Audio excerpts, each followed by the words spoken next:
No, čaute všetci, idem vám natočiť moju šortku, ježiš, chlapci, sorry, nie šortku, lebo nevie mi to výjsť proste na tú šortku, furt mi to vypisuje, že proste ono to nejde.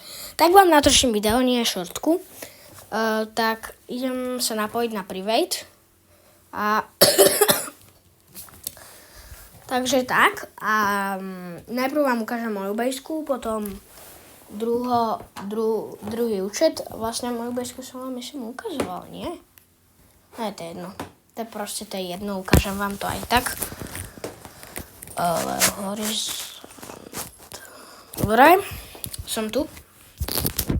Takže, toto. Všetky tieto veci, to sú podľa mňa mega trapné, rád som to už. Toto potrebujem na rituálik. Potom, tu mám toto. Okay. A potom tieto mega zásne veci, čo toto a iba toto sa už nedá získať, takže to je veľmi zásne a k tomu to dáva mega veľa peňazí. Spálnu sa mu tu koľko fanto, ale ok. To je teraz jedno, mne mi to je jedno. No, toto.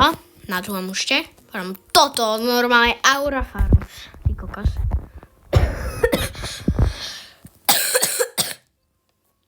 Potom toto. Trikolino, ty kokos, 48 miliónov. To už je vec, ktorá sa tiež nebude získať. Toto.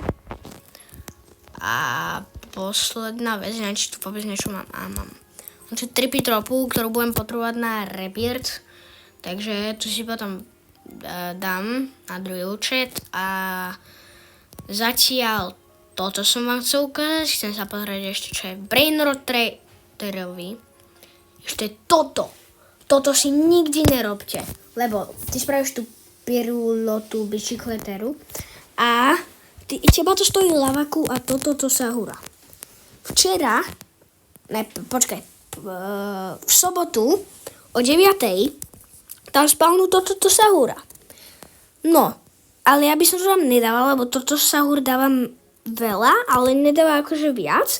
A kebyže ho máš, že napríklad Diamond alebo Rainbow, tak by som to tam vôbec nedával. Ale ak dáva toto sa húr menej ako 1 000 000, tak by som ho tam možno dal. Inak vôbec. Lebo akože sa vôbec podľa mňa neoplatí.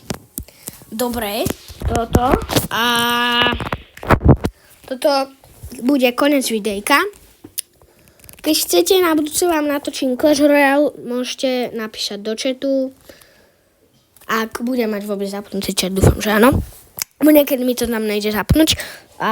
No zatiaľ mi to vôbec nešlo zapnúť. Možno na tom novom videjku, čo som natočil teraz pred chvíľkou. No tak čaute. Ja vypnem všetko. No